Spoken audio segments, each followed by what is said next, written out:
Bonjour. Bonjour. Alors on se présente rapidement. Moi c'est Guillaume.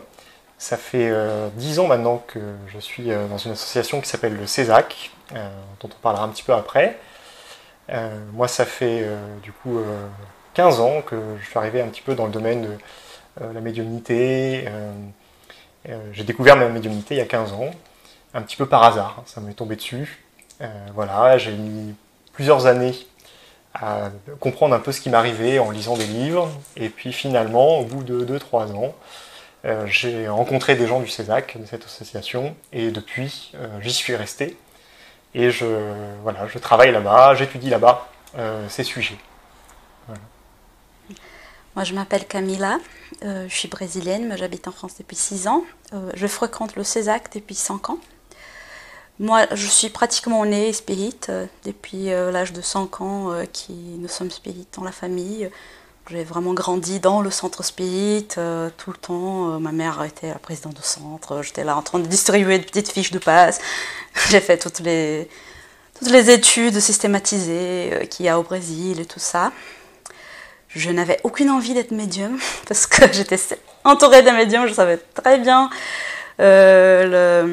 l'implication de ça, la responsabilité et comment ça peut être difficile dans la vie des gens.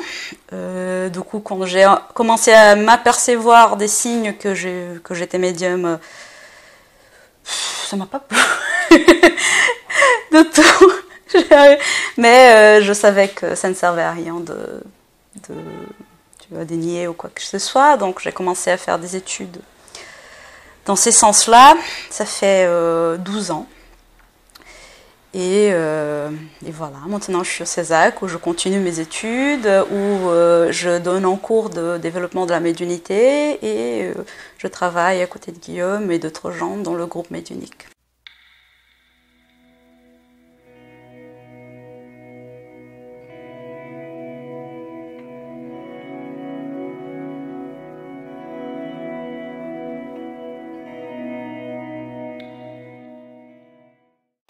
Alors, comme on vous le disait, on fait partie donc du CESAC.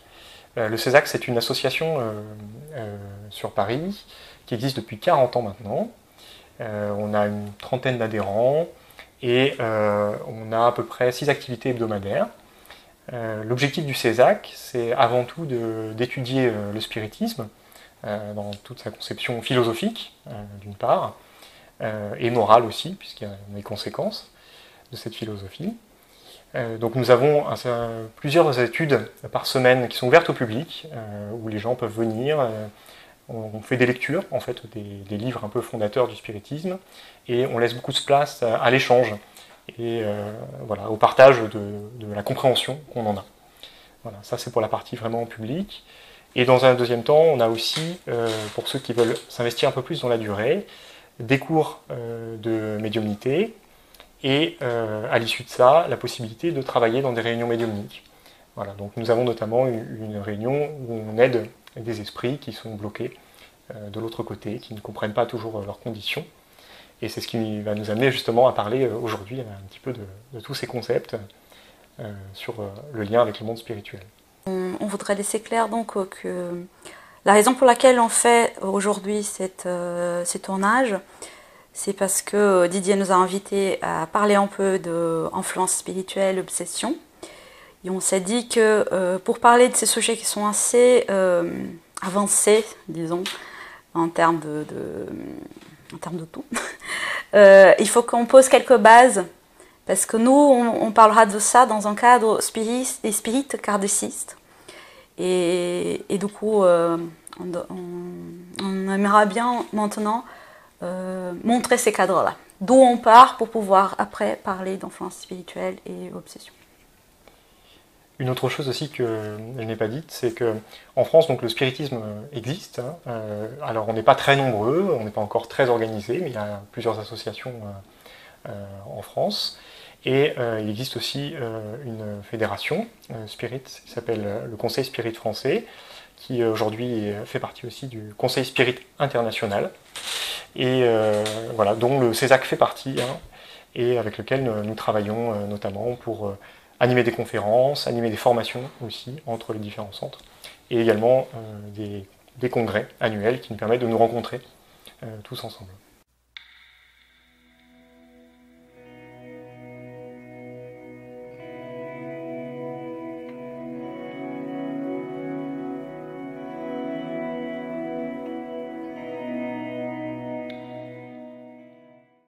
Alors, avant d'aborder toute la notion d'esprit, d'influence du monde spirituel, on aimerait vous expliquer quelques principes importants dans le cadre spirit qui nous permettent de raisonner derrière et de comprendre un peu mieux l'interaction qu'il y a entre nous, incarnés, et le monde spirituel. Une chose essentielle dans le spiritisme, pour nous, c'est qu'à l'origine de ce monde que nous avons, il y a Dieu. Alors Dieu, c'est pas dans le sens usuel du terme, si j'ose dire, en tout cas le sens le plus répandu, qui est une personne qui juge les gens, qui intervient dans la vie des gens. Dans le cadre spirit, on parle vraiment de quelque chose. On ne se risque pas à dire quelqu'un, on dit que c'est quelque chose. Et les esprits répondent à cette question de qu'est-ce que Dieu par une phrase très très simple, qui est intelligence suprême, cause première de toute chose. Voilà. Donc c'est quelque chose d'assez neutre, c'est un principe initial qui a posé des fondements, et ensuite plein de choses se sont développées à partir de ça.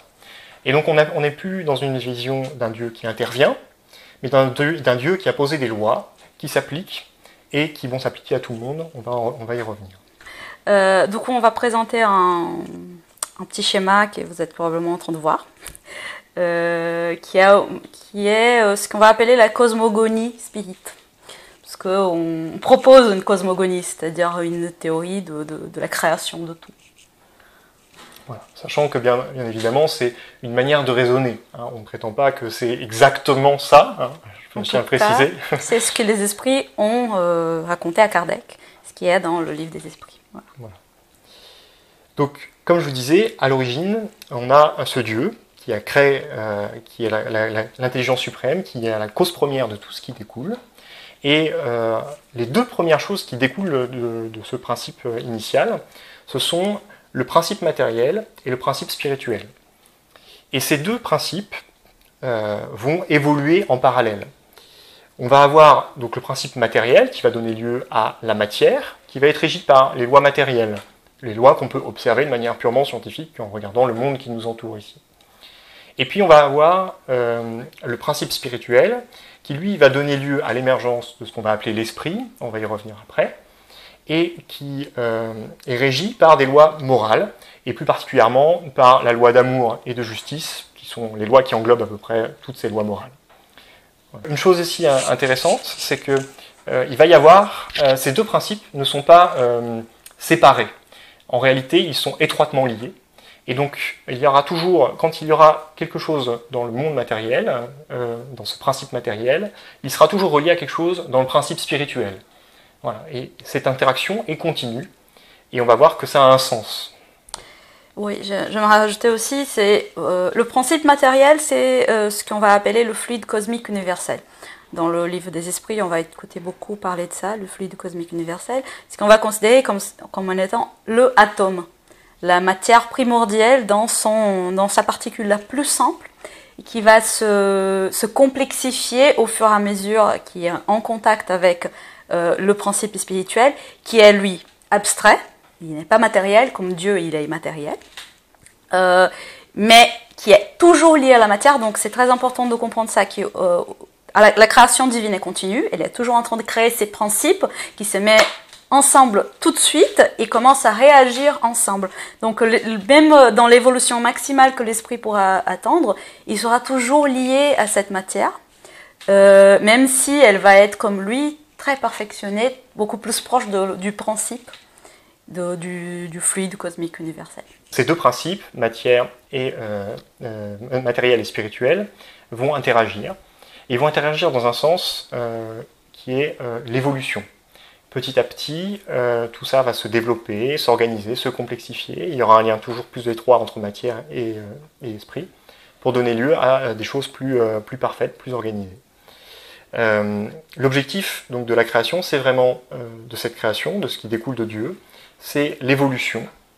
Et en fait, on voit bien que quand on pense cette construction comme ça, tous les êtres sont créés simples et ignorants en fait. Enfin, tous les principes à la base sont simples et progressivement s'enrichissent. Voilà. Ils se complexifient, ils s'individualisent. Jusqu'à atteindre un niveau de perfection qui s'approche de Dieu. Voilà. Ça c'est pour la partie évolution, on va y revenir plusieurs fois. L'autre chose aussi, c'est qu'on a parlé des lois morales. Il y a donc la loi d'amour. Et pour résumer, pour essayer de définir ça, parce que c'est un peu vaste, hein, on essaiera de dire que c'est que toute créature aura exactement ce dont elle a besoin pour évoluer de la façon la plus profitable. Voilà. Et pour que ça marche bien, il y a aussi cette loi de justice qui en découle, qui est que la loi d'amour est la même pour toutes les créatures. Voilà. Donc, ça, c'est les principes de base pour nous qui vont entraîner beaucoup de conséquences ensuite dans les réflexions et les remarques qu'on fera sur les autres sujets. On répétera ces concepts après.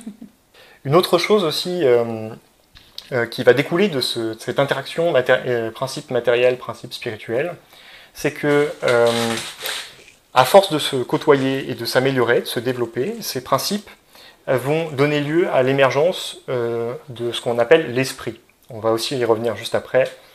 Mais tout ça pour vous dire que ça va faire émerger une conscience à un moment donné, et on va arriver à des êtres comme nous, voilà, par exemple. On a aussi cette notion de progrès, donc, qui est le sens de l'histoire, le progrès continu. Et donc, de la même manière, au fur et à mesure, les êtres vont progresser, vont se complexifier, vont devenir de plus en plus conscients, vont développer de plus en plus de vertus, et vont se rapprocher de plus en plus de Dieu. Voilà. En sachant que on va utiliser des comparaisons avec l'évolution de la vie sur la Terre. On va parler par exemple de l'évolution du minéral vers la plante, vers les animaux et vers l'homme. Tout ça, c'est des choses qu'on utilise de fonction pédagogique, hein. Sachant que la vie, elle évolue comme ça, c'est-à-dire le principe spirituel évolue vers l'individualisation, vers devenir un esprit qui va évoluer jusqu'à devenir un esprit parfait, c'est-à-dire dans le comblement de toutes ces vertus, de toutes les possibilités qui étaient un grand en lui au moment de sa création. Ça se passe partout dans l'univers, pas simplement sur la planète Terre, dans toutes les dimensions qui découlent de ce développement, avec tous les êtres. Et du coup, il y aura des étapes dans cette évolution qui ne se passent pas dans notre planète et dont on ne peut même pas imaginer. Voilà. Juste pour dire que parce que les gens, ils ont souvent, ils prennent dans les détails, oui, mais les plantes, mais les animaux. Les animaux sont déjà des êtres très évolués à côté des plantes. Ils ont encore un bon chemin à parcourir jusqu'à devenir des êtres humains. Et même les êtres humains que nous sommes sur la planète, c'est juste un genre d'humanité qu'il y en a dans le cosmos entier. Voilà. Et ça va aussi avec l'idée que, d'un point de vue spirit, on considère qu'il n'y a pas d'êtres qui ont été créés d'une autre manière. Il n'y a pas d'êtres particuliers. C'est-à-dire que tous les êtres de l'univers sont amenés à progresser, sont amenés à traverser différents règnes, donc les minéraux, les plantes, les animaux, les hommes, et sûrement d'autres qu'on ne connaît pas, hein, puisque dans d'autres planètes, il y a peut-être d'autres règnes, et même peut-être dans d'autres dimensions, d'autres règnes qu'on ne connaît pas bien. Voilà, et tout ça est un continuum d'évolution. Voilà. Donc pour nous, quand on parle d'anges, de démons, choses comme ça, c'est plutôt, on considérera ça plutôt sous forme d'esprits qui ont atteint un certain niveau de compréhension, qui ont un certain niveau d'avancement moral et intellectuel, mais qui ne sont pas voués à rester ad vitam aeternam dans cette situation. Et bien au contraire, qui peuvent progresser, qui peuvent apprendre, comprendre et changer. L'individualisation, dans le spiritisme, on va trancher dans l'être humain. Mais bien sûr, il n'y a rien de tranché dans l'univers. Il y en a petit à petit des individualisations qui se font. Les animaux, ils ont déjà des degrés d'individualisation. Mais il y a un moment quand même où la conscience émerge de façon à être capable de prendre des décisions plus importantes pour elle-même et de prendre son évolution en main. Et on va identifier ces moments comme en étant le moment d'humanisation, où on passe des races un peu moins développées, mais déjà humaines, vers un humain qui est plus ou moins ce qu'on est. Et donc, dans le moment où on peut prendre nos propres décisions pour évoluer, et quand même, hein, ça évolue notre libre arbitre, il évolue avec nous. C'est là que toutes les questions de moralité vont se poser. On ne va pas poser des questions de moralité pour les animaux, par exemple, ou pour les êtres qui ne sont pas encore pleinement individualisés. Du coup, il faut faire attention quand on parle d'esprit inférieur, parce que les animaux, par exemple, sont inférieurs à nous en évolution, mais ils ne sont pas inférieurs à nous en moralité de certaines façons. L'infériorité de moralité dont on va parler, par exemple, on va parler des esprits très méchants, ou quelque chose de ce genre. Un esprit très méchant, il est quand même plus évolué spirituellement qu'un animal, par exemple. Le fait d'être méchant ne le fait pas être en arrière aux êtres humains. Donc, quand on rencontre des esprits considérés comme méchants, il faut savoir que pour le spiritisme, c'est un esprit humain, toujours, parce que des esprits qui ne sont pas encore individualisés, ne sont pas capables de prendre des décisions qui fassent des esprits méchants. Et c'est des esprits perfectibles et qui vont être parfaits un jour. Il n'y a pas d'exception de se dire cet esprit il n'arrivera jamais à être parfait. Tous seront parfaits un jour. Juste qu'ils prennent ses propres choix, ils vont prendre des chemins plus longs. Et voilà, on parlait des livres arbitres. Le libre arbitre est dans la base de toute évolution. Et bien sûr, il existe pleinement dans l'être humain. Mais même les animaux et même les êtres moins développés, ils ont déjà des grandes possibilités de choisir son chemin très légèrement, mais c'est impossible d'imaginer qu'une intelligence puisse développer sans faire de choix, sans expérimenter, choisir, expérimenter, choisir. C'est juste que ces choix ne touchent pas la moralité tant qu'ils n'arrivent pas dans l'être humain.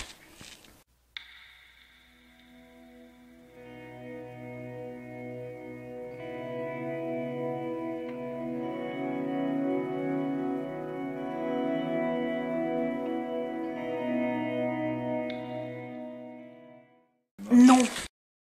Parce qu'on ne connaît pas tous les royaumes qui existent, tu vois. Elle va avoir une progression qui est compatible.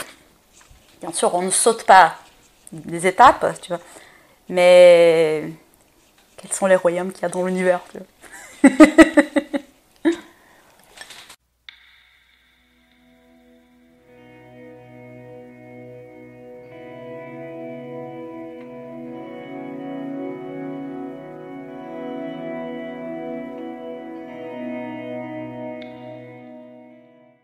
Quand on parle d'évolution, de loi d'amour, de loi de justice, d'objectifs, d'incarnation, d'objectifs de notre parcours comme esprit, on rentre aussi un peu dans l'objectif de spiritisme. Donc, le spiritisme il a un objectif très clair, le spiritisme kardéciste, c'est de faire évoluer l'homme, rendre l'homme meilleur.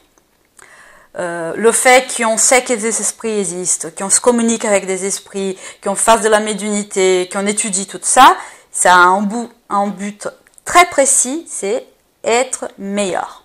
Meilleur en quel sens? Et c'est là qu'on rentre dans la question 625 de l'Livre des esprits, où Kardec demande aux esprits, il dit d'accord, il faut qu'on soit meilleur. Quel est le type le plus parfait que Dieu ait offert à l'homme pour lui servir de guide et de modèle? Et la réponse des esprits, elle est très courte. Voyez Jésus. Point. Et c'est là que Jésus rentre dans cette équation. C'est pour ça que l'espiritisme est une doctrine chrétienne. Parce que on considère que Jésus est le modèle moral qu'on a à suivre. Comment être une personne meilleure, comment évoluer, voyez Jésus, c'est-à-dire des valeurs d'amour au prochain, de patience, de tolérance, de pardon, de bienveillance, de compassion, toutes les valeurs chrétiennes, et là on ne va pas mêler toutes les religions chrétiennes de tout le temps, mais les valeurs chrétiennes sont les valeurs du spiritisme. Et c'est ce qu'on considère qui va nous amener à l'évolution. Alors bien entendu, ça n'exclut pas le fait que le spiritisme admette et reconnaisse le fait qu'il y a eu d'autres esprits très avancés également, qui ont aussi porté des messages très importants pour le développement de l'homme au cours de son histoire. Et donc les esprits d'ailleurs le précisent dans les réponses de leurs questions. Et donc on citera évidemment Bouddha, Mahomet, etc. Confucius, toutes ces personnes qui ont été importantes et qui sont arrivées à des moments clés de l'humanité. Voilà. Et tout ça, de toutes les façons, les esprits l'expliquent aussi par le fait que l'évolution de l'homme est quand même un plan, en quelque sorte. Il y a une logique dans ce développement et cet accompagnement du développement de l'homme. Et les esprits, le monde spirituel, veillent à ce que ces idées se préparent, commencent à prendre des germes et ensuite apparaissent vraiment. Voilà. Jésus est arrivé à un moment que les esprits estimaient important parce que l'humanité était capable d'entendre ce message. Voilà. Je voudrais ajouter que dans le spiritisme, on croit aussi que Jésus est le gouverneur de notre planète.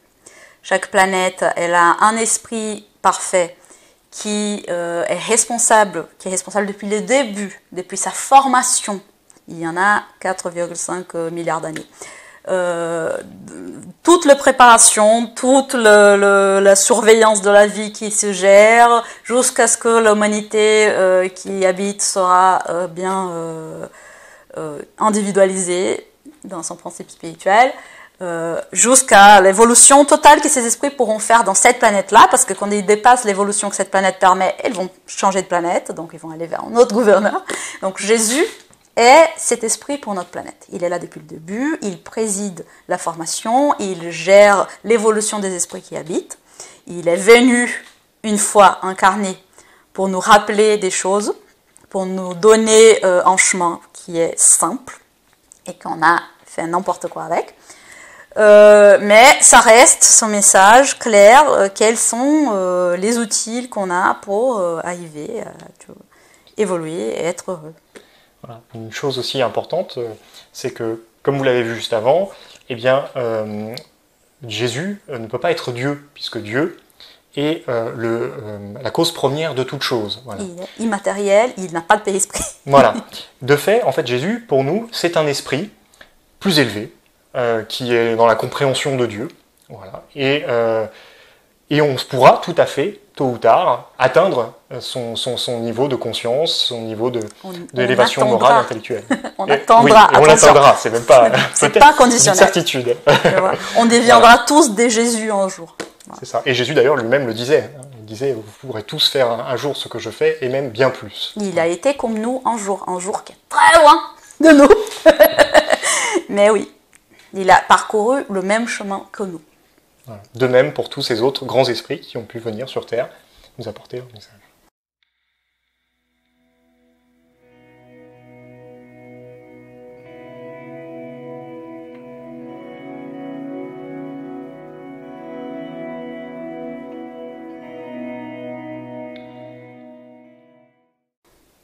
Déjà, les principes philosophiques de la doctrine, c'est-à-dire les esprits, ils vont poser un cadre. Ils vont se dire, tout le monde est créé simple, ignorant, tout le monde évolue, tout le monde arrive à la perfection. Donc il n'y a pas d'exception. Jésus n'est pas exception. On ne peut pas admettre ça, sinon toute la base philosophique, elle tombe. Et après, il y en a toutes les communications médiumniques qui ont été faites sur ça, bien sûr. Voilà, donc on ne peut pas l'affirmer de manière sûre à 100%, ça n'est pas une démonstration.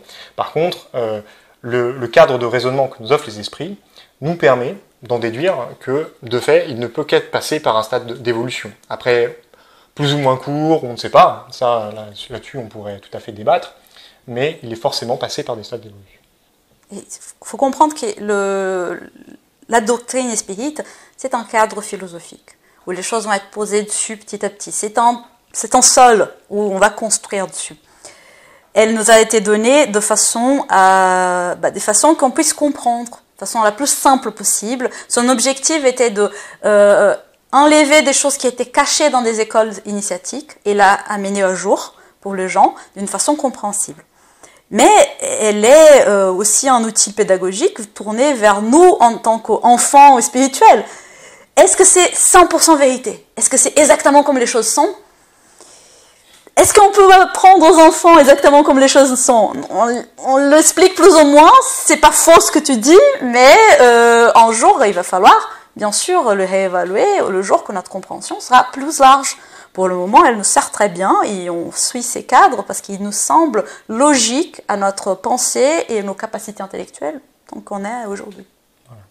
Et même si on reste fidèle à la philosophie de Kardec, du coup, enfin sa manière de penser, voilà, s'il y a des faits ou des choses un ensemble de faisceaux de preuves qui nous amènent à croire que certains fondements sont faux, alors bien sûr il faudra qu'on revoie complètement les choses. Ça c'est clair. Oui, il y en a des choses que Kardec écrit sur la Genèse, par exemple, qui lui, il pensait qu'il arriverait ou qu'il serait comme ça la planète et tout, que la science a montré que non, il se trompait. Et on reste avec la science, hein. On n'est pas une secte, voilà.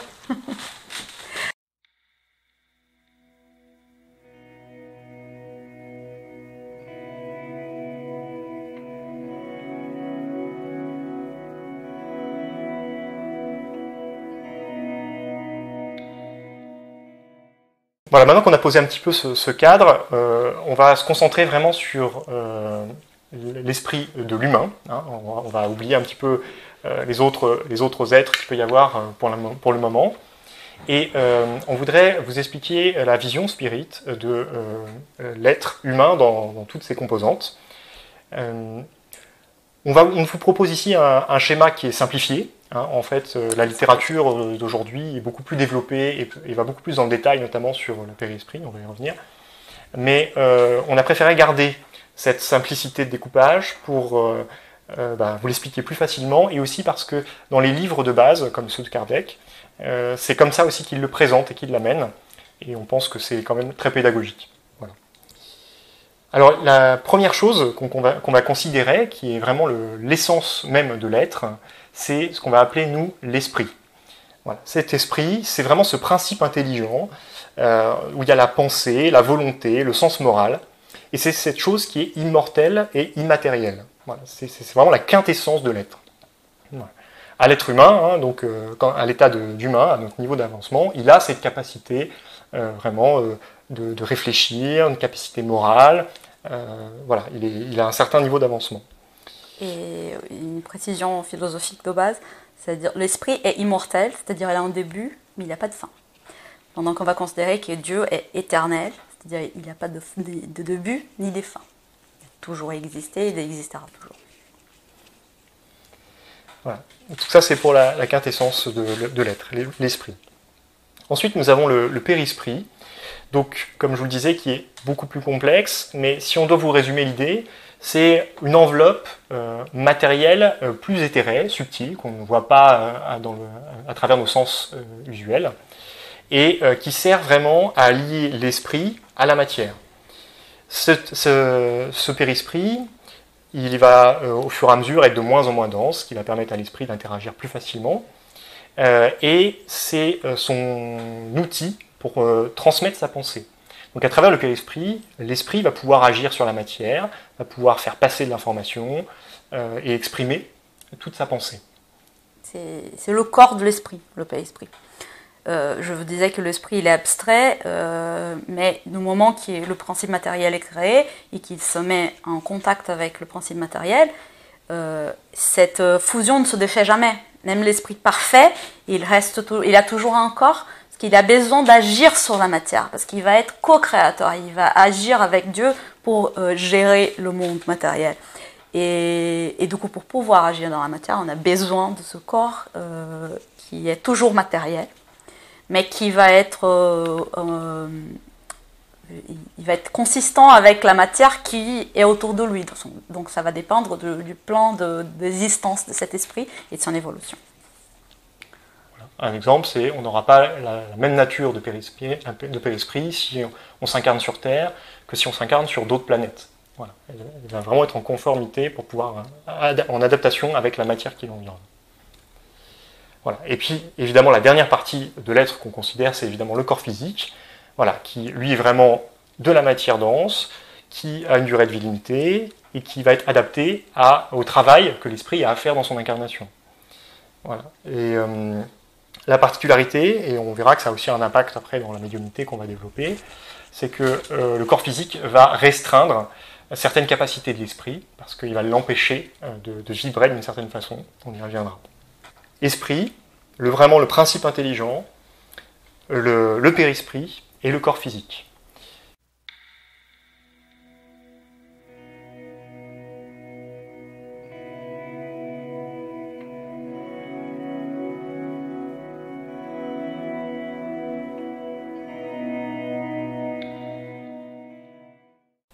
On fait une petite aparté quand même rapidement sur la terminologie, puisqu'on entend souvent un peu l'esprit, l'âme, est-ce que c'est pareil ou pas? En fait, dans la littérature spirite, vous trouverez les deux termes, mais ils ont quand même une subtilité, c'est-à-dire qu'on parle toujours de l'esprit, hein, quand on parle de l'esprit ou de l'âme, mais quand on parle de l'âme, on parle d'un esprit qui est incarné dans un corps physique. Voilà, c'est juste ça la variante. C'est un point sémantique que Kardec a proposé pour faire cette distinction. Mais c'est pas très important, c'est juste pour qu'on puisse se comprendre. Oui, et c'était nécessaire surtout pour Kardec à l'époque, parce qu'il n'était pas sûr que les âmes incarnées soient les mêmes que les âmes désincarnées. Donc il avait aussi besoin de pouvoir distinguer les deux avant d'arriver à la conclusion que c'était les mêmes.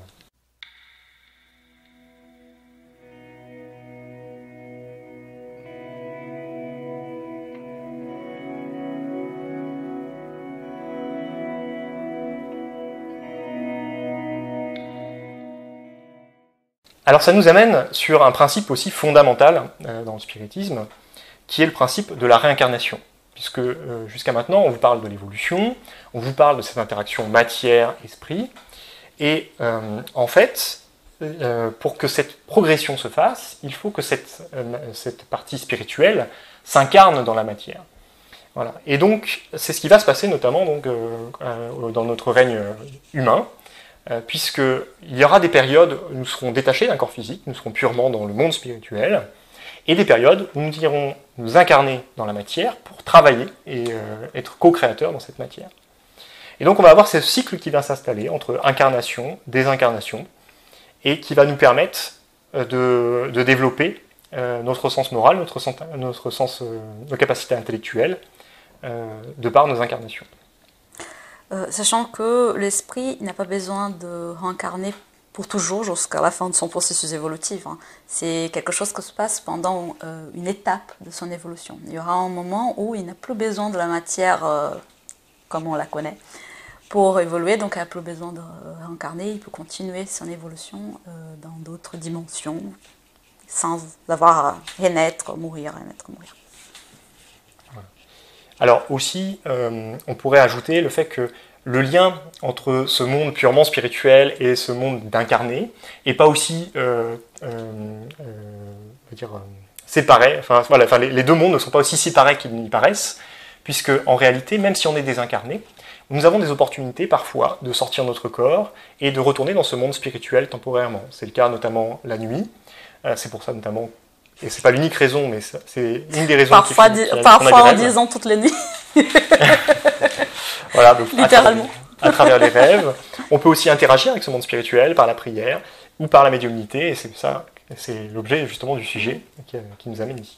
Oui, quand on sépare le monde spirituel du monde physique, c'est une séparation purement pédagogique, parce que cette séparation n'existe pas, cette dualité.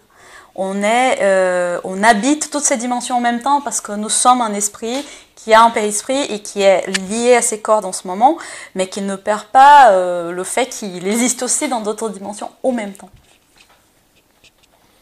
Tout à fait. Et une conséquence intéressante avec ce mécanisme d'incarnation-réincarnation, c'est que, en fait, comme tu dis, c'est un seul monde, et de fait, ça va nous expliquer aussi pourquoi il y a une telle diversité d'esprits. Puisque là, quand on va parler médiumnité, on va parler de cette interaction qu'on peut avoir avec des gens qui sont désincarnés. Et on va voir que, en fait, c'est normal et logique, quelque part, qu'il y ait des personnes qui puissent être très bonnes, d'autres peut-être moins bien intentionnées, certaines très intelligentes, d'autres pas forcément beaucoup, mais elles vont avoir beaucoup de cœur. Voilà, on va avoir une diversité de personnalités énorme, tout simplement parce que c'est la même diversité qu'on a aussi sur Terre. Voilà. Et c'est le même monde, dans des états différents. L'intérêt aussi, le regard qu'on porte aussi d'un point de vue spirit sur ces choses-là, c'est un regard très positif. Parce que le fait aussi de mélanger, de nous retrouver tous ensemble sur la planète Terre avec des avancements différents, nous permet de nous enrichir et d'évoluer aussi plus rapidement. En même temps, on n'est pas en train de dire que tous les genres d'esprit nous côtoient tout le temps ici sur la croûte terrestre, parce que le monde spirituel, il est très très vaste. Et même sur la planète Terre, on va avoir des couches dimensionnelles différentes où des esprits vont habiter. Les esprits habitent un peu partout, c'est très difficile à imaginer même. Mais sur la croûte, vraiment là où nous sommes incarnés, on va rencontrer des genres d'esprits spécifiques parce qu'ils sont liés à la matière, parce qu'ils sont perdus, parce qu'ils ne se rendent pas compte qu'ils sont morts. D'autres qui sont ici parce qu'ils veulent nous aider, parce qu'ils sont en mission de travail. Donc il y en a beaucoup de gens qui travaillent ici, il y a d'autres qui habitent encore ici parce qu'ils ne savent pas mieux. Mais on n'a pas tous les genres d'esprits qui existent en train de nous côtoyer ici. Donc on va comprendre pourquoi il y a des esprits qui s'attachent à cette ambiance ici. C'est l'esprit, en fait, où est-ce qu'il habite l'esprit ? Il habite là où il s'identifie. Où est ton cœur ? Là, c'est ton trésor. Hein. Et quand les esprits sont très attachés à la matière, et il y a toutes les émotions qui sont liées à la matière, hein, que ce soit la haine, que ce soit la vengeance, que ce soit le sexe, que ce soit le vice, tous ces genres de choses, l'argent, ils vont s'attacher aux ambiances spirituelles, aux lieux où ils ont vécu, aux gens qui les intéressent. Et c'est pour ça qu'on va trouver autant d'esprits ici autour de nous. Et en même temps, tu vas avoir des esprits très évolués qui vont être parmi nous parce qu'ils s'intéressent à nous, mais dans un autre sens. Parce qu'ils nous aiment, parce qu'ils veulent nous aider.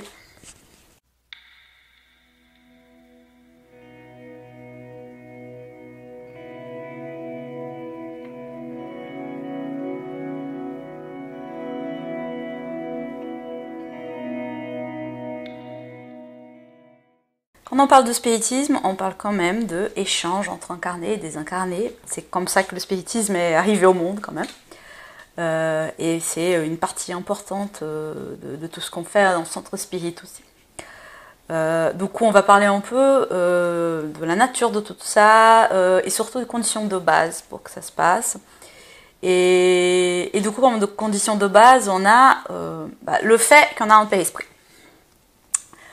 qui va être une partie de nous qui habite ici, mais habite là-bas aussi, disons comme ça, qui va pouvoir avoir des sensations et des perceptions qui sont dans une autre dimension, qui va sortir du corps toutes les nuits pour peut-être cohabiter avec des gens qu'il aime, aller dans des lieux, visiter des gens, ou peut-être juste rester là, ou peut-être juste dormir à côté du corps, ça se passe aussi beaucoup. Mais le fait que nous avons tous un père-esprit nous donne potentiellement la capacité de se communiquer avec d'autres esprits désincarnés qui ont aussi, eux, leur père-esprit. Bien sûr, nous sommes incarnés, le père-esprit il se lie au corps physique de façon vraiment molécule par molécule. S'il peut sortir du corps la nuit, le fait qu'il est lié magnétiquement au corps physique fait qu'il est tamponné dans ses capacités perspectives, dans sa vibration. Pas trop clair. Il est bridé, voilà. Et du coup, ses capacités de perception se diminuent, même quand on est dehors. Et quand on est dans le corps, ça se diminue beaucoup, ça se conditionne au corps physique, avec le temps aussi, parce qu'on vit notre vie matérielle et qu'on ne s'intéresse pas forcément à ça. On est vraiment bridé de tout part, mentalement et physiquement, ce qui diminue vachement toutes nos capacités de perception. Bien sûr, cela n'est pas la seule condition qui va filtrer ça. Oui, alors ce qu'on peut aussi rajouter, c'est que Donc notre périsprit va nous permettre d'émettre des choses autour de nous, capter aussi d'autres vibrations autour de nous.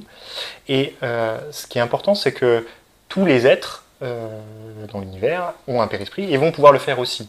Par conséquent, en fait, on baigne en permanence dans un flot continu d'informations émises par tous les êtres qui nous entourent, qu'on les voit ou pas. Voilà. Et notre périsprit, même si parfois il capte des choses et que ça n'arrive pas à notre conscience, voilà, il reçoit ces informations en permanence. Voilà. Et donc ça, c'est important à prendre conscience, voilà, que vous soyez médium, que vous ayez des sensations extracorporelles ou pas, de toutes les façons, votre périsprit est sensible à ça et quelque part, plus ou moins consciemment, vous allez le ressentir. Après, on a parlé très vite fait de périsprit. Il faut dire quand même qu'il y a un schéma d'accommodation dimensionnelle de tout ça. Donc, on a notre périsprit qui a une matière qui est très conductible, qui donc va s'apercevoir de tout ce qu'il y a autour de lui. On parle de sensibilité totale, c'est-à-dire quand on a un périsprit, quand on est désincarné. On va sembler aux gens incarnés, hein. On va avoir un visage, des mains, des yeux, mais on ne va pas voir avec nos yeux. On va voir avec cette capacité de perception de tout ce qu'il y a autour de nous. On va écouter aussi pas avec nos oreilles. Les perceptions de périsprit sont différentes. Et elles sont définies aussi par la capacité de cet esprit. C'est-à-dire, le plus évolué est là, plus il est capable de s'apercevoir de ce qu'il y a autour de lui. Le moins évolué, le moins il est capable de s'apercevoir, et plus il est concentré sur le fait qu'il pense qu'il voit avec ses yeux, qu'il écoute avec ses oreilles, alors que ce n'est pas vraiment le cas. Et ces corps spirituels qui, dans ce moment-là, que ça soit clair, on parle d'un moment spécifique de l'évolution de l'humanité, hein, le moment qu'on vit aujourd'hui. Ça ne s'applique pas à tous les moments de l'évolution de l'être humain.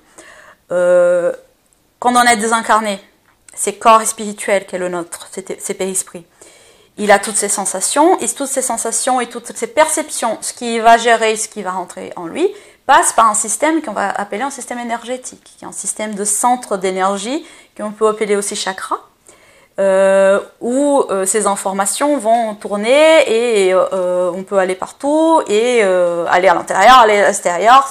C'est la façon comme le périsprit va gérer toutes ces informations. Quand on est incarné, ces chakras, ils vont se emboîter dans les centres nerveux du corps. Donc on va parler aussi d'autres couches plus proches du corps physique. Par exemple, les gens parlent beaucoup de corps éthérique. Le corps éthérique, dans le spiritisme on l'étudie, mais on ne considère pas le corps éthérique en faisant partie du périsprit en tant qu'une unité autonome après la mort.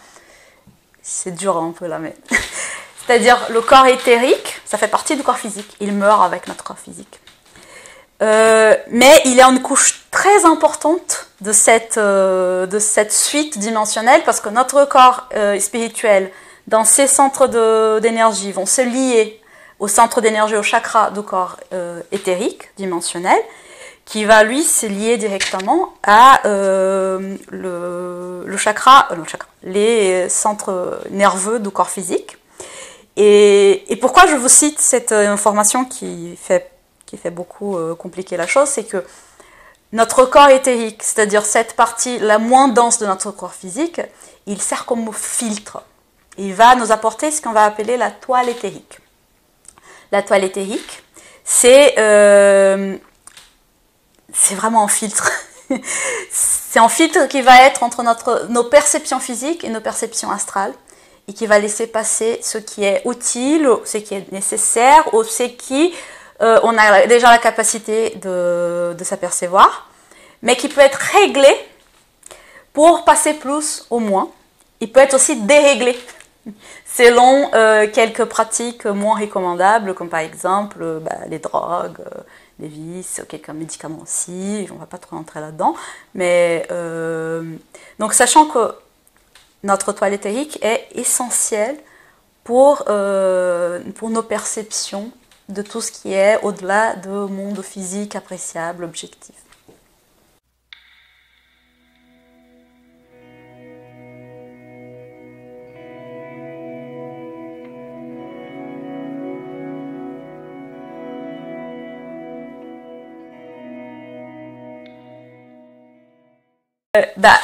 Donc, on baigne dans des fluides. On baigne dans des émissions mentales, émotionnelles, dans des énergies éthériques, des plantes, des animaux, de tout ce qui est autour de nous. Comment faire pour s'en sortir dans cette cacophonie de tout? Il y a une loi qui gère tout ça, c'est la loi de syntonie. C'est-à-dire, ce qui se ressemble, s'assemble. Nos intérêts vont attirer vers nous ce qui nous intéresse. Notre état évolutif aussi va attirer vers nous ce qui est compatible. Et donc, ne n'oublions pas de la loi d'amour, qui va dire qu'on aura toujours ce dont on a besoin. Donc, on va aussi attirer vers nous des situations qui vont nous permettre de grandir. Là, c'est une autre façon de voir le karma. C'est-à-dire, c'est pas qu'on attire le mal parce qu'on a fait le mal. Non, on attire des opportunités de se rendre compte du mal qu'on a fait, de voir en quoi on n'a pas bien compris et qu'est-ce qu'il faut comprendre. Et ça se fait aussi pour les énergies et pour les esprits qui nous entourent. Parfois, on va se dire « Ah ouais, mais je suis une personne très bien et je n'attire que des esprits mauvais. Il manque une information là. Pourquoi je suis en train d'attirer ces esprits? Peut-être je ne suis pas en train d'émettre ces énergies-là, mais qu'est-ce qu'il y a à apprendre de cette compagnie-là? Probablement l'amour de prochain, l'aide qu'on peut apporter. Il va savoir qui est cet esprit. Tu le vois comme un esprit méchant, peut-être c'était ta mère dans une autre vie. Tu vois. Donc, on part toujours de ce principe positif, c'est qu'on attire ce qui nous assemble plus, oui, mais aussi c'est dont nous avons besoin pour grandir, pour évoluer. Voilà. Et une conséquence, du coup, très palpable de cette loi de syntonie, c'est que réellement nos pensées sont un peu comme des invocations, hein, il faut les voir comme ça, pour amener des esprits ou des situations dont on a besoin ou qui nous correspondent.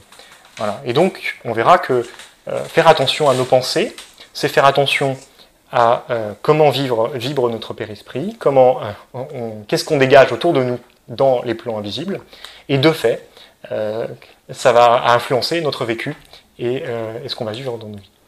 Ça va influencer aussi tout ce qui est autour de nous. Hein. Non seulement nos pensées comme nos émotions, tout ça gère des émissions. On reçoit, mais on émet aussi. Et combien de fois on est en train d'émettre des énergies très lourdes parce que chargées des émotions négatives, de rage, d'envie, de jalousie, de haine, de rancune, de douleur. Et tout ça, ça traîne autour de nous et ça peut être aussi capté par des autres. Une chose aussi qu'il faut comprendre, c'est que tout à l'heure on vous disait que le corps physique réduit un petit peu les capacités du père-esprit et de l'esprit, donc. Et ce qu'il faut comprendre, c'est que la syntonie va être encore plus vraie dans le cas des esprits désincarnés que pour les esprits incarnés, parce que les esprits désincarnés, dégagés du corps, vont vraiment pouvoir vivre au rythme de leur pensée, en quelque sorte. Et donc chaque pensée va les amener dans des lieux en adéquation avec leur pensée. Voilà. Et va les amener auprès des personnes qui seront en adéquation avec leur pensée. Nous, en tant qu'incarnés, on a la chance, si j'ose dire, d'avoir encore la matière qui nous recentre un peu sur ce qu'on doit faire, et donc même si on s'égare parfois, eh bien on peut se rappeler qu'en fait on devait vraiment faire ça, appeler notre ami, être gentil, enfin dire un petit mot sympa à telle personne, etc. Parce que ça, l'incarnation nous l'impose. Mais comprenez bien que les personnes qui sont désincarnées n'ont pas ce garde-fou, et c'est donc d'autant plus dur aussi pour elles parfois de maîtriser ça, d'autant plus si elles ne connaissent pas et ne comprennent pas ce mécanisme.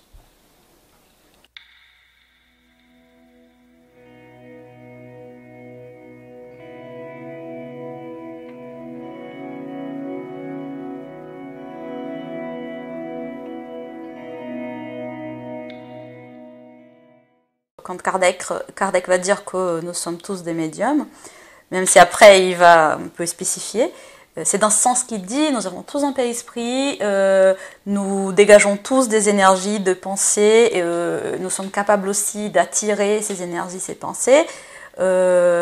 Donc, potentiellement, nous sommes tous des médiums, c'est-à-dire on a des capacités de communication. Après, on peut aussi donner de l'ectoplasme, on n'a pas parlé de ça, mais notre double éthérique, il dégage des fluides vitaux de l'ectoplasme qui peut être utilisé dans des médiumnités d'effets physiques. mais aussi pour le magnétisme animal, pour la guérison, pour notre propre guérison aussi, parce qu'en fait, le fluide vital qu'on fabrique, il sert à maintenir la santé de notre corps, d'abord. Et après aussi, il y en a qui ont des capacités de fabriquer beaucoup plus et qui peuvent être des médiums d'effets physiques. Mais on fait une petite distinction quand même, qui peut être embêtante au début, on va se dire mais pourquoi vous faites cette différence? Mais je trouve ça utile quand même. Aujourd'hui, on va parler des deux choses qui sont pédagogiquement séparables. C'est les capacités animiques et les capacités médiumniques. Alors, qu'est-ce qu'on veut dire avec capacité animique? Quand on parle d'animisme, normalement, les gens vont penser aux religions animistes. Là, on parle vraiment d'autre chose, on parle des capacités de notre âme. On a dit, donc, Kardec va parler que l'âme, c'est l'esprit incarné. Donc, quand on est incarné, on a des capacités qui sont animiques, qui viennent de notre âme. Ces capacités sont perceptives et irradiantes. Et ces capacités, elles vont être dans l'origine de la médiumnité. Parce que la médiumnité ne peut pas exister sans ces capacités. Mais on va séparer quand même, on va dire que toute perception, tout phénomène ne va pas forcément être médiumnique, et on va se dire la médiumnité, effectivement, va se passer quand il y a communication. Pas forcément communication entre en désincarné et en incarné, mais une communication qui implique deux plans différents. Par exemple, on ne va pas parler de médiumnité quand on parle de télépathie. Deux incarnés qui arrivent à se communiquer par la pensée, parce que là, il n'y a pas de différence de plan. C'est un monde mental, matériel. Mais quand il y a deux plans différents, oui. Même si c'est deux incarnés, mais s'il y a un qui est hors corps, et qui va visiter spirituellement quelqu'un, et qui va lui passer un message, ou qui va être vu par lui, écouté par cet incarné qui lui, il est bien éveillé dans son corps, là, on va parler de communication médiumnique. Pourquoi je fais cette différence? Parce que très souvent, les gens sont très perturbés parce qu'ils pensent qu'ils ont des esprits chez eux, qu'ils sont embêtés par des esprits, qu'ils sont tout le temps harcelés, alors que c'est pas forcément le cas. C'est juste des énergies, c'est juste les perceptions des choses qui sont autour de lui, et pas forcément un esprit qui est effectivement en train de l'influencer ou en train de l'obséder. Je peux rajouter aussi le fait que ces distinctions étaient vraiment importantes aussi, notamment au début du spiritisme, quand ils ont cherché à prouver expérimentalement, par exemple, la réincarnation. Parce que quand vous cherchez à avoir de l'information sur la vie passée de quelqu'un, eh bien, les personnes se mettent dans un état de conscience différent, commencent à raconter des choses, mais vous n'êtes pas, il faut tenir compte de ces phénomènes. Et si vous lisez un petit peu le livre La réincarnation, par exemple, de Gabriel Delanne, vous allez voir qu'il va vous expliquer tous les biais possibles dus au phénomène animique, qui fait qu'on n'est pas sûr, voilà, parfois d'où vient l'information. Est-ce que c'est l'esprit qui s'imagine des choses, qui se crée des visions, des auditions, même parfois, voilà, on peut vraiment générer des phénomènes pour soi-même. Et donc, c'est très important de les distinguer, même si, comme tu le disais, dans la pratique, c'est presque impossible de séparer. C'est pas toujours très clair. Mais du coup, le fait de le savoir, ça veut dire aussi qu'en fonction du type de travail et de l'attente qu'on aura du travail avec notre médiumnité, eh bien, il faudra en tenir plus ou moins compte. Et donc, être plus ou moins prudent sur l'origine des communications ou des messages qu'on obtiendra. Parce qu'il va y avoir plein des gens qui vont essayer de contester ça. Est-ce qu'il y a vraiment des esprits? Parce que l'âme humaine est capable de faire plein de choses indépendamment de l'existence des esprits. Si les esprits n'existaient pas, qu'on mourrait et que c'était rien, on aurait encore beaucoup de choses à voir là-dedans dans les capacités animiques. Qui la parapsychologie étudie, par exemple, la transmission de pensée, la capacité de bouger des choses avec la pensée, tout ça, la capacité de sortir de son corps consciemment et aller voyager dans l'espace, tout ça sont des choses qui n'impliquent pas la médiumnité, tu vois, l'existence des esprits ou le contact avec les esprits. Alors, quel genre d'information on peut s'apercevoir? Donc, attention, c'est une simplification maximale, parce que le monde, il est extrêmement complexe. Si dans la matière, c'est tellement complexe, la chimie, la physique des choses, alors vous imaginez dans les plans encore plus subtils. Donc on va parler de fluides de tel, on ne sait même pas qu'est-ce que c'est, hein, parce que les fluides, il existe des milliards. Mais on va parler principalement des ondes mentales. Et ces ondes, elles peuvent être mentales aussi avec des sentiments, parce qu'on va séparer les émotions des sentiments, les sentiments en étant dans un degré plus léger. On va parler de fluides émotionnels, on va parler des énergies éthériques, et on va parler aussi des égrégores mentales. Juste pour donner un aperçu de toute la variété de choses qu'on peut capter autour de nous. Sans que ça soit forcément venu d'un esprit. Un bon exemple aussi, c'est ce qu'on appelle la psychométrie, c'est-à-dire la capacité à percevoir la mémoire des objets. Voilà, vous avez votre objet, il est chargé de cette mémoire, il a des fluides qui sont attachés à lui. Ça n'est pas un esprit en particulier là qui est en train de vous envoyer de l'information, mais vous percevez ce qui est lié à cet objet, et donc vous êtes capable de vous relier à certaines informations. Voilà. Oui, on parle donc des sources d'informations. Donc, d'où ça vient ces genres d'informations? Ça vient des pensées, des sentiments et des émotions des esprits incarnés et désincarnés, c'est-à-dire des âmes et des esprits. Ça peut venir de nous-mêmes, de notre inconscient passé, ou de nos vies passées, des choses qui restent bouillonnantes en nous mais qui ne percent pas à la surface normalement, mais dans des conditions spécifiques peuvent percer. Ça peut venir d'autres êtres humains, d'autres êtres non humains, par exemple des animaux. Les animaux, ils n'ont pas de pensée continue, mais ils ont de brides de pensée, ils ont des petites informations émotionnelles qu'il y a des gens qui arrivent à capter. Il y a les plantes qui dégagent des fluides différents, qui vont servir à des choses différentes aussi. Il y en a des écoles de pensée et des spiritualistes qui utilisent beaucoup les énergies des plantes, les différentes énergies de plantes pour faire des nettoyages, pour faire des protections, pour guérir. Et il y a, comme Guillaume a dit, la matière inerte chargée, c'est-à-dire des objets qui avec le temps ont été imprégnés de notre énergie émotionnelle et éthérique.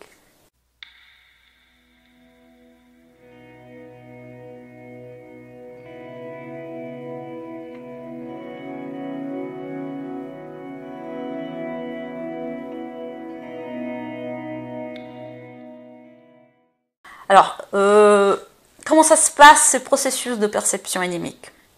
Donc, normalement, tout ce qui est autour de nous, ça se dégage dans le fluide qui nous entoure. Par loi de Santoni, ça va rentrer dans notre système, dans notre aura, qui va donc amener cette information vers tous nos canaux énergétiques. Ces processus peuvent être passif ou actif, c'est-à-dire on peut aller chercher cette information si on s'intéresse à elle, ou elle peut simplement nous tomber dessus parce qu'on est dans la bonne syntonie. Et donc, ça va entrer dans notre système énergétique périspectral, et la toile éthérique va la filtrer. Selon les capacités de filtrage de cette toile éthérique, ça va passer vers notre cerveau, et selon la façon comme notre cerveau est fait aussi, parce que la médiumnité, elle est physique aussi. Quand on est, on a déjà des prédispositions, mais on va aussi développer ça. Selon la façon comme notre cerveau est fait, selon la façon comme on a éduqué notre médiumnité et nos perceptions aussi, notre cerveau va l'interpréter à ces informations comme il peut. Parfois de façon relativement consciente, où ça va effectivement se faire, ça va se décodifier comme une information. Parfois, ça va juste perturber les systèmes. Une bonne illustration de ça, c'est quand, par exemple, vous faites de l'écriture automatique. Vous allez peut-être avoir de l'intuition, avoir envie d'écrire des choses, et potentiellement, en fait, sans vous rendre compte, vous pouvez aussi modifier certains mots parce que vous captez l'intention d'esprit, mais au moment où ça arrive dans votre cerveau, vous interférez, vous avez une possibilité d'interférer en fait, plus ou moins consciemment. C'est pour ça que le développement de la médiumnité, ce travail, cet exercice-là qui doit être fait, vous permet de moins en moins interférer. Il y aura toujours de l'interférence, mais en tout cas de la réduire au minimum pour retranscrire au mieux l'esprit, le message de l'esprit. L'autre chose aussi, c'est que il faut aussi tenir compte du contexte. C'est-à-dire qu'on peut être le meilleur outil possible, admettons, mais en fait, il faut bien aussi avoir conscience que pour pouvoir matérialiser une idée, nous on le fait bien souvent avec des mots, et pour pouvoir le faire avec des mots, il faut un langage qui puisse l'exprimer. Et la grosse difficulté, de fait, vous voyez bien que vous pouvez avoir tout un mécanisme fluidique qui marche bien, un bon médium, un esprit qui est bien en syntonie, etc.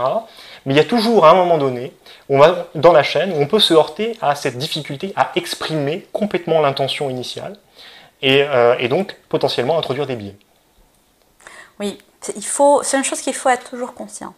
C'est que le médium, même le plus inconscient qui aille, il est toujours une partie de l'équation. Nous sommes bien présents là, nous contribuons, souvent nous comment on dit ça, le contraire de contribuer, nous perturbons. Perturbons, ouais.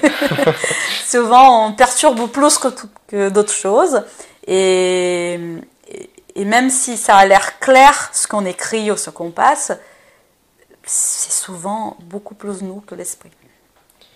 Une autre conséquence aussi importante, c'est l'importance de la pensée qui reste concentrée sur le travail en cours. Notamment, par exemple, quand vous êtes dans un groupe, quand vous faites un travail médiumnique, la communion de pensée, c'est quelque chose d'extrêmement important. La communion de pensée dans la même direction, hein, du coup, et que c'est quelque chose de très important parce que vous voyez bien que comme tous, nous irradions nos pensées, nos énergies, eh bien, même si c'est pas nous le médium et qu'on est à ses côtés pendant la réunion, eh bien, sans le vouloir vraiment, en pensant à la liste de courses qui nous tracasse, pendant que le médium est en train de psychographier un message super important, eh ben, on va envoyer quand même des signaux qui peuvent être un peu perturbateurs, et le médium peut tout à fait se laisser distraire par ce genre d'interférence. Voilà. Ou alors, ça peut simplement perturber un peu la syntonie entre l'esprit et le médium. Voilà, donc c'est vraiment important d'avoir ce focus de pensée quand on est dans ce travail, et cette communion de pensée surtout quand on est en groupe. C'est pour ça d'ailleurs, et pour d'autres raisons, mais principalement pour ça, qu'on ne laisse pas des gens rentrer dans des réunions médiumniques au centre spirituel comme ça. Parce qu'il y a vraiment un souci d'harmonie du groupe.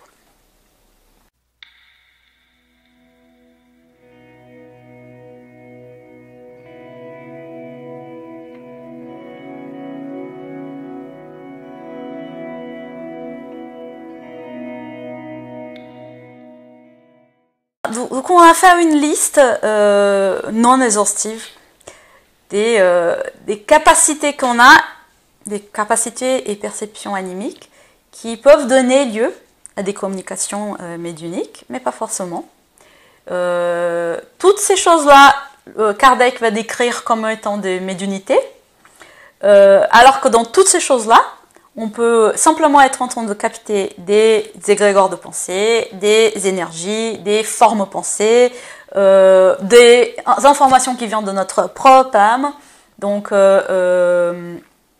voyons qu'on n'est jamais 100% sûr de rien. Je ne dis pas ça pour vous perturber, je dis ça juste pour que... Le plus de certitude on a quand on est dans ces genres de travail, le pire. Le plus on est susceptible d'être influencé par des esprits qui vont profiter de nos étroitesses d'esprit. Et ça montre aussi combien on doit avoir un sens critique tout le temps. Et ça, c'est quelque chose qui Kardec appuie sans arrêt. Questionner, penser, c'est pour ça qu'on travaille en groupe aussi. Parce que l'expérience personnelle de quelqu'un, c'est l'expérience personnelle de quelqu'un. Il faut que ça soit bien clair, il n'y a pas d'objectivité quand on parle de médiumnité. Tout phénomène animico-médiumnique est un phénomène subjectif. Du coup, le groupe est en garde-fou. Le groupe est en garde-fou pour qu'ensemble on puisse penser à ce que se passe et en tirer des bonnes conclusions. C'est pour ça aussi que dans le spiritisme, on va se référer plutôt à des livres psychographiés où il y en a des informations venues par les esprits, ou des recherches qui sont menées avec une certaine rigueur, qu'à des livres des expériences des gens. Par exemple, je sors de mon corps, je parle de ça, on va lire ça et on va penser, très bien, c'est un échantillon des cas à étudier. Mais on ne peut pas dire que parce que lui, il est sorti de son corps et il a vu ça, c'est la vérité. Non, c'est la façon comme lui, il est capable de voir le monde. Son interprétation. Voilà. Pour appuyer aussi sur l'importance du groupe, ce qui est intéressant aussi dans le groupe, c'est que vous avez aussi parfois des médiums qui ont des perceptions différentes, des capacités médiumniques différentes. Et donc, quand quelqu'un vit quelque chose de particulier et qu'il en témoigne, vous pouvez avoir aussi des témoignages qui se corroborent entre les différents médiums présents, et ce qui permet d'appuyer la thèse parfois qu'il y a eu quelque chose d'un peu plus objectif que l'expérience extrêmement personnelle du médium. Et donc, du coup, donner un peu plus de crédit avec cette information qu'on a obtenue. Ouais. Je peux donner un exemple, je pense que ça sera marrant. C'est pas un exemple marrant, mais par exemple, dans notre groupe de développement, nous avions une femme qui, elle se disait qu'elle avait quelqu'un qui l'a persécutée à la maison, parce qu'elle voyait toujours une silhouette grande noire qui lui faisait peur. Et elle n'arrivait pas à se dégager de ça. Nous étions en développement médiumnique, donc c'était la place pour laisser venir ces genres de choses et voir qu'est-ce qui se passe. On a essayé, elle n'a pas arrivé parce qu'elle n'avait pas les capacités de psychophonie, d'incorporation comme on parle. On a réussi par des techniques spécifiques faire que cet esprit vienne vers un autre esprit, vers un autre médium. Et du coup, on a en fait vu qu'il s'agissait d'une fille qui était désincarnée dans un hôpital psychiatrique et qui avait par gardien dans son halle un homme noir très grand qu'elle identifiait comme un étant très méchant envers elle. S'il était ou non, on ne peut pas savoir, elle était folle quand même. Et du coup, on a réussi à la calmer, à le faire comprendre qu'elle n'était plus là où elle était avant, faire son chemin vers les guides qui étaient à côté, prêts à la recevoir, et qu'elle n'arrivait pas à voir avant, puisque totalement ciblée sur l'idée qu'elle avait. Et voilà, elle est partie. Mais voyez que la personne qui était liée à elle avait cette idée très ferme, non, je suis persécutée par un esprit qui est noir, qui est grand et qui veut me faire du mal. Alors que c'était juste un souvenir de cet esprit qui, sans savoir, était lié à elle. Donc, vous voyez que la subjectivité de nos liaisons, elle nous difficulte le travail solo, beaucoup. Et vous voyez aussi que, par exemple, quand on parle de voyance, il y en a beaucoup de voyants. La voyance, elle n'a pas besoin d'être médiumnique. Hein.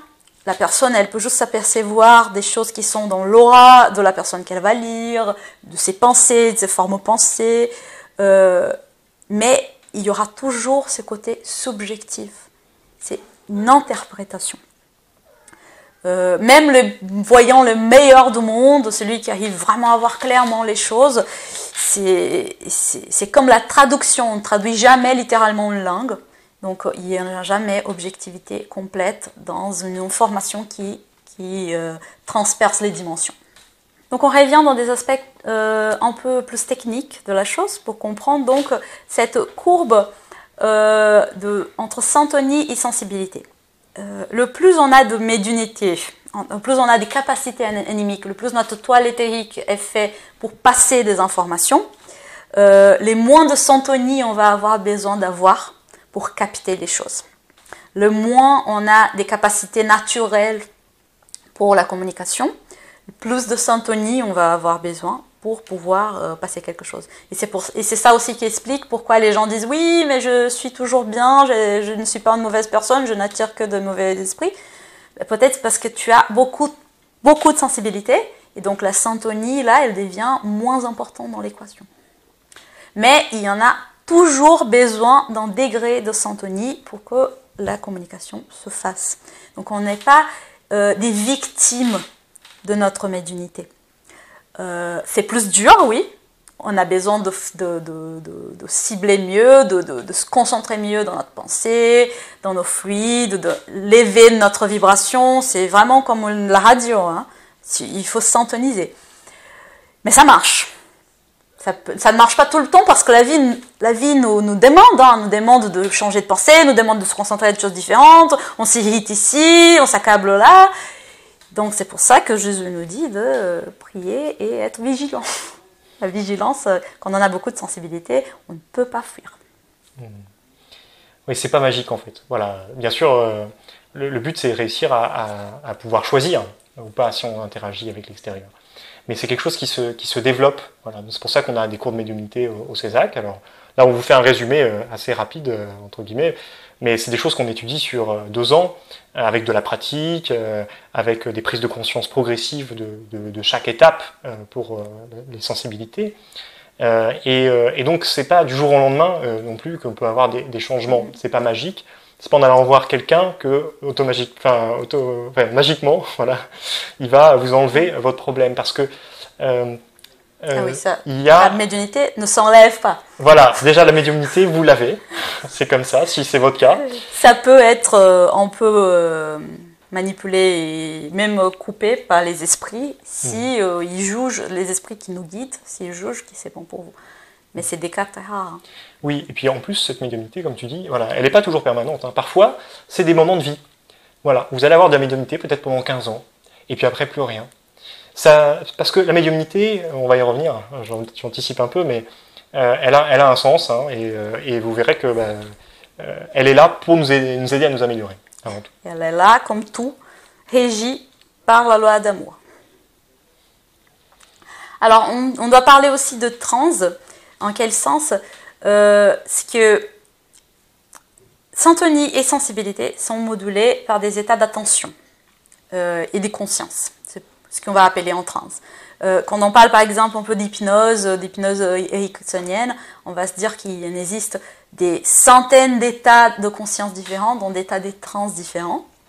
Donc, selon notre état de conscience, notre état de trans, ça va donner à des phénomènes différents et avec des intensités différentes aussi.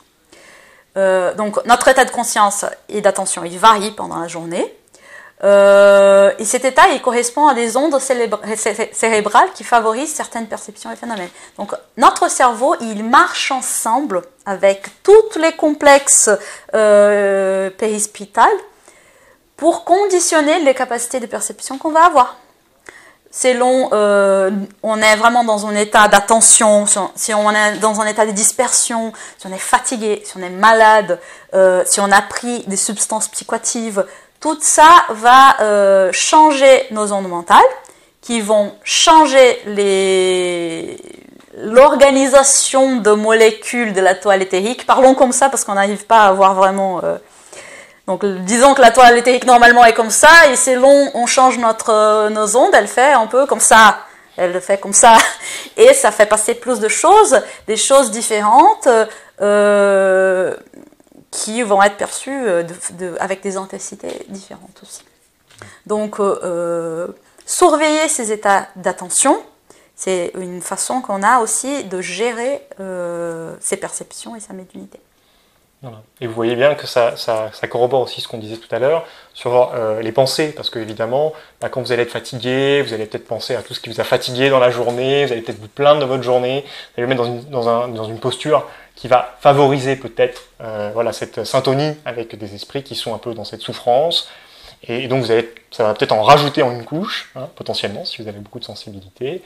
Au contraire, quand vous êtes joyeux, que tout se passe très bien, vous sentez bien que vos pensées sont pas pareilles, et que vous pouvez vous ouvrir à des réalités de la vie qui sont beaucoup plus larges et beaucoup plus positives, et qui vont vous nourrir, même spirituellement. Voilà. Donc tout ça, c'est étroitement lié. Voilà. C'est d'autres manières de l'expliquer, hein, mais c'est physique, mental, spirituel, il y a vraiment toutes les couches qui interagissent. Il n'y a pas de barrière, il n'y a pas de trucs différents, c'est vraiment en continu.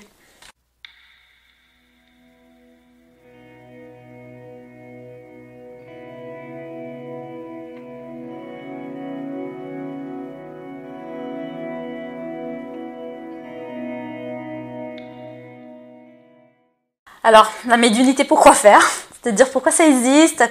Pourquoi c'est la source de souffrance pour tellement de gens, des perturbations pour d'autres. Mais la médiumnité est un instrument d'évolution comme tout dans notre vie. Elle est là pour nous aider à aller en avant. Il y a cette phrase que j'adore et que je ne me rappelle plus qui a dit, que la médiumnité est un miroir posé au fond de notre âme. Dans notre évolution, on établit beaucoup de mécanismes de fuite. On ne veut pas se regarder, se voir vraiment comme on est. Et sans se connaître, on ne peut pas évoluer. On ne peut pas voir qu'est-ce qu'il y a à gérer, qu'est-ce qu'il y a à améliorer. Et la médiumnité, elle nous fait un peu ces miroirs-là. Parce qu'elle va nous renvoyer tout le temps ce qui nous sommes. Si on attire des choses qui nous perturbent, il faut qu'on se pose cette question, pourquoi on est en train d'attirer ça? Qu'est-ce qu'on a à apprendre avec ça? Les gens qui sont très matérialistes, très tournés vers la matière, peuvent avoir des épisodes médiumniques pour le faire se réveiller vers quelque chose d'autre réalité. Elle nous impose aussi le devoir d'amour au prochain, parce que il n'y a pas de mille solutions. La seule solution pour vivre bien notre médiumnité, c'est d'avoir une grande bienveillance autour de tout ce qui est autour de nous. Les esprits qui nous embêtent sont des esprits souffrants. Et rajouter une couche de négativité dans la négativité qu'ils nous apportent ne fait que nous attirer vers eux. La seule façon vraiment de le dégager, ou de vraiment... de le libérer aussi. Enfin, de le libérer, voilà, mutuellement, hein. C'est l'amour.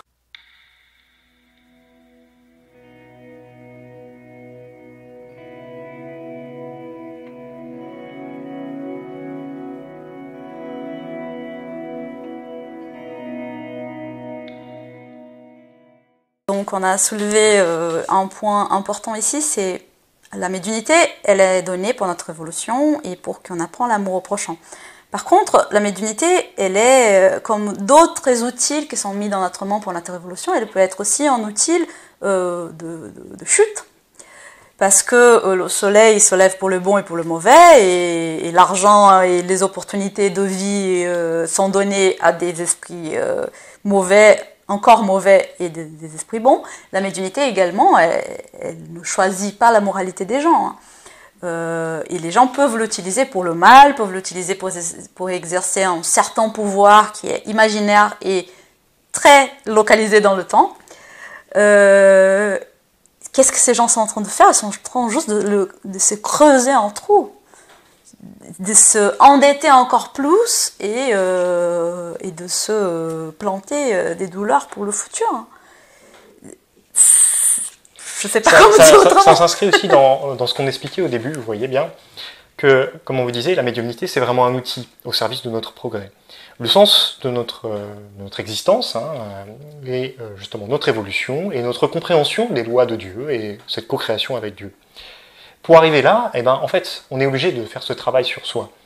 On s'incarne, et à chaque incarnation, on choisit plus ou moins en fonction du degré d'évolution nos épreuves, ou en tout cas les chemins de la vie qui s'annoncent, afin qu'on avance dans un certain sens, qui nous convient, qui, on pense, est important pour nous. Voilà. Quand on a de la médiumnité dans cette vie, il se trouve qu'on l'a choisi quelque part, avant de s'incarner. On le savait. C'est quelque chose qu'on a négocié ou qu'on discuté en amont avec nos guides, avec tout un tas de personnes avec qui on va peut-être être en relation d'ailleurs pendant cette incarnation. C'est quelque chose de prévu. Voilà. Et donc quand la médiumnité survient dans notre vie, c'est aussi de notre devoir d'apprendre à l'utiliser pour notre progrès. Et c'est là que le progrès qu'on a posé au début nous inclut tout le monde, aussi bien donc soi, les autres, et aussi les autres de manière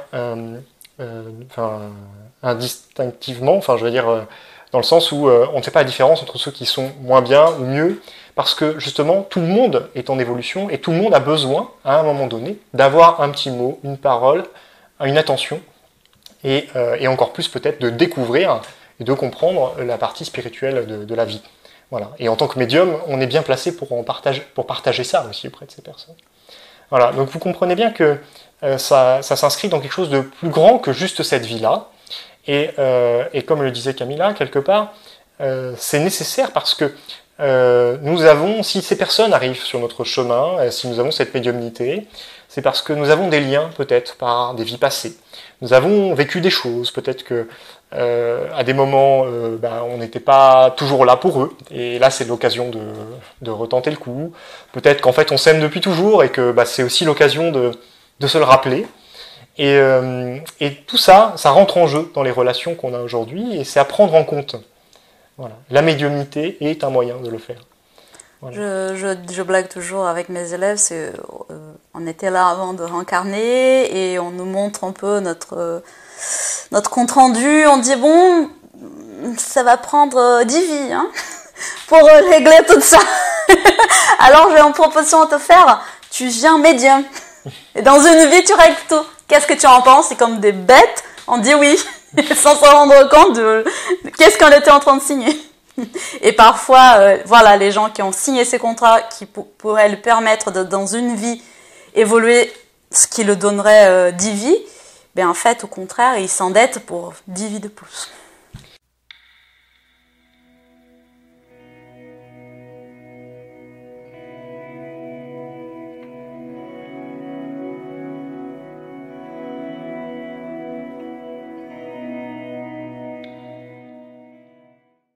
Alors une chose aussi importante qui est à préciser, c'est que c'est pas parce qu'on a de la médiumnité qu'on est quelqu'un de particulier, quelqu'un d'extraordinaire.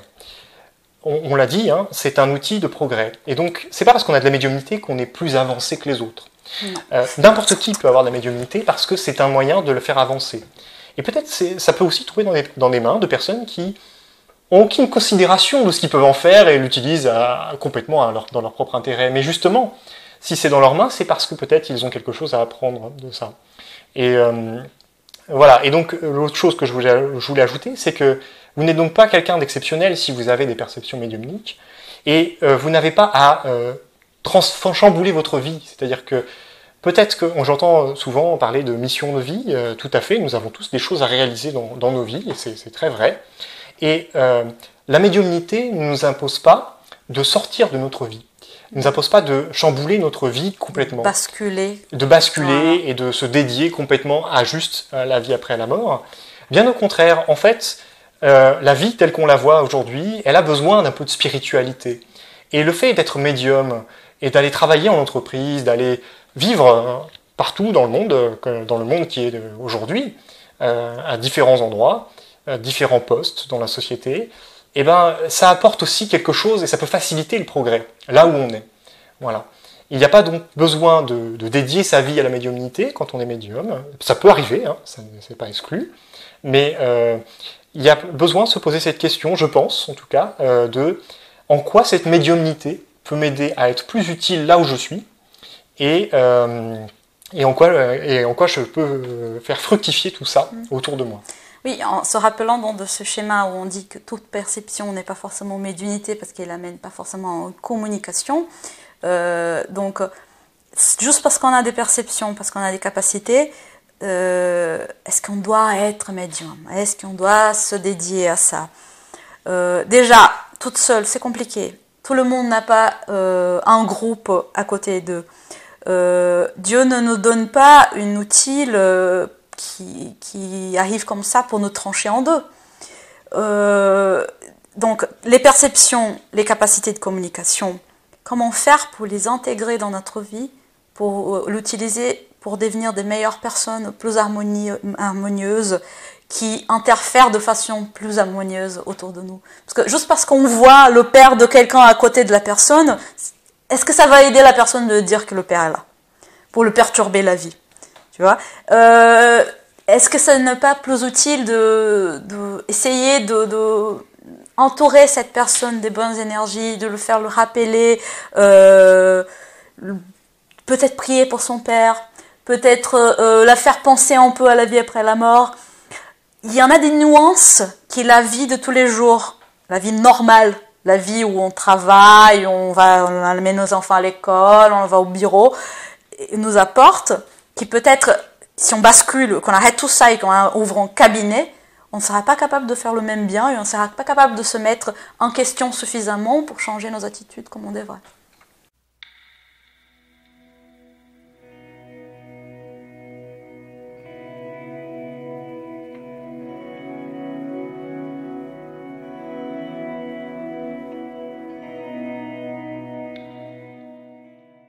les livres des esprits, c'est les livres de base. C'est-à-dire Kardec, il a commencé à faire les expériences pour voir qu'est-ce que c'était cette histoire de table tournante. Ces expériences ont amené à former de protocoles pour se communiquer avec ces trucs-là, qui se communiquaient avec lui, qui ne comprenait pas qu'est-ce que c'était à l'époque. Petit à petit, il a commencé à comprendre qu'est-ce qui se passait. Il a fait une méthode plutôt scientifique, pour comprendre comment gérer toutes ces informations. Il a envoyé des questions un peu à droite et à gauche. Il a vraiment mis une méthode qui est une méthode statistique pour voir qu'est-ce qui gardait, qu'est-ce qui non. Et ça a donné le livre des esprits. C'est vraiment la base du spiritisme. Après, nous avons les autres œuvres basiques. On a gardé ici l'évangile selon le spiritisme. Donc, on va vraiment faire ces tris. Ok, Jésus, qu'est-ce qui est important? Il garde juste les enseignements moraux, tout le reste il laisse à côté, avec des commentaires et vraiment comment utiliser Jésus pour s'améliorer. Et le livre des médiums, où il va apporter un peu son expérience, ses observations, comment il pense qu'il faut aborder le monde spirituel. C'est quand même un livre du 19e. Donc, quand il dit de faire vos exercices de psychographie à la maison, nous, on dit plutôt non.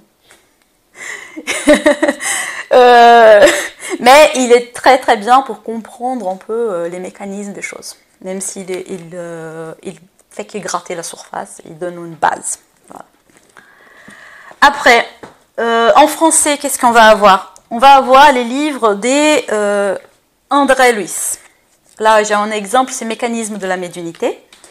C'est un livre des années 60, donc il va comparer beaucoup les mécanismes qui gèrent la médiumnité, les mécanismes techniques de la médiumnité avec des choses de l'époque, des téléviseurs, des radios, des moteurs. Il est très intéressant, mais il est très technique. Par contre, André Luis, il a écrit 16 livres qui se suivent un après les autres, ils s'enchaînent. Et c'est un échantillon d'études de cas qui est incontournable. C'est vraiment incontournable. C'est un peu mal traduit, les gens se plaignent beaucoup. Faites l'effort parce que ça vaut la peine. Ça commence en Os Solar, qui est devenu film d'ailleurs, beaucoup de gens savent. Nous avons parlé par exemple des médiums qui utilisent pour le mal ou qui ne comprennent pas à quoi ça sert. Il y en a le deuxième livre qui s'appelle Les Messagers, qui cible totalement sur ça, des médiums qui n'ont pas compris qu'est-ce qu'ils devraient faire avec sa médiumnité et qui sont désincarnés complètement dans le désarroi parce qu'ils ont perdu sa chance, parce qu'ils ont passé à côté de ce qu'il fallait pour eux. Il est vraiment trop intéressant. Il y en a, j'ai la version en portugais ici, en français c'est dans les domaines de la médiumnité, qui est aussi incontournable. Qu'est-ce qu'il décrit bien, qui explique bien un tas de choses. Ne passez pas à côté d'André Luis, franchement. Sinon, on a une des dernières traductions qui sont disponibles en France, c'est Dialogue avec les ombres. Pour les gens qui veulent établir de groupes de travail avec les esprits souffrants, c'est un manuel incontournable aussi. Herminio de Miranda, c'est un grand étudieux. Comment dire? Studieux? Non. Ouais, c'est un spirit qui a étudié. Voilà, qui a étudié profondément le spiritisme, la médiumnité et qui avait des groupes qui travaillaient avec la médiumnité pendant des années et qui a écrit beaucoup au sujet des aspects vraiment pratiques de travail avec les esprits. Il va décrire par exemple un tas d'esprits qui peuvent venir en séance de médiumnité, comment travailler avec ces esprits, quels sont les outils pour le faire. Il est vraiment trop bien ce livre. Ce que j'ai ici aujourd'hui, c'est vrai qu'en français c'est un peu limité, mais franchement avec André Luis et Herminio après Kardec, vous avez beaucoup à lire. On peut quand même préciser que donc, le spiritisme a vraiment beaucoup évolué au Brésil. Il y a beaucoup de spirites là-bas, ça se compte en millions. Et donc la littérature brésilienne et donc portugaise brésilienne est donc très très développée. Donc si vous avez la chance de parler cette langue, profitez-en. Cherchez un peu sur internet, vous trouvez facilement des livres en PDF ou même carrément des livres à acheter en papier, qui sont forcément très très riches et beaucoup plus développés que ce que vous allez pouvoir trouver en français. Parce qu'on voit dans les forums les gens dire que aujourd'hui c'est pas comme dans le temps de Kardec, et c'est vrai, aujourd'hui c'est pas comme dans le temps de Kardec. Les esprits qu'on va rencontrer en réunion médiumnique, c'est pas comme dans le temps de Kardec. La façon comme on travaille en réunion médiumnique, c'est pas comme dans le temps de Kardec. Et on part de Kardec, mais on développe avec des choses qui sont venues après. Dans un cadre, pourquoi on fait confiance tellement aux livres spirit, spécialement le brésilien? C'est parce qu'il y a un cadre de contrôle. Il y en a des maisons d'édition spirit qui ont un corpus éditorial qui va vraiment étudier ces livres, analyser ces livres. Il y en a des groupes très disciplinés qui vont avoir des messages psychographiques où les groupes vont vraiment réfléchir dessus. Le contrôle, là, se passe un peu comme un système académique. Donc on peut faire plus confiance aux choses qui sortent. C'est pas qu'ils sont infaillibles, c'est la vérité absolue, c'est juste qu'on peut avoir un peu plus de confiance. Et puis la multitude de publications fait qu'aussi qu'on peut recouper l'information. Donc quand vous avez commencé à avoir beaucoup de livres qui ont tendance à avoir le même genre d'affirmation sur certains sujets, certaines personnes vont commencer à l'étudier, l'approfondir et vont confirmer ou pas ces sujets. Voilà. Donc ça rajoute à de la fiabilité. Et c'est d'ailleurs le principe que faisait Kardec. Sur chaque question, Kardec a sélectionné plusieurs sources de réponses et il a gardé simplement la quintessence des réponses qui étaient corroborées parmi les multitudes des messages. Voilà. Donc c'est le meilleur moyen aujourd'hui qu'on a pour à peu près pas trop se tromper. Voilà, on va dire ça comme ça. C'est une méthode, ça porte un nom, c'est l'universalité d'enseignement des esprits.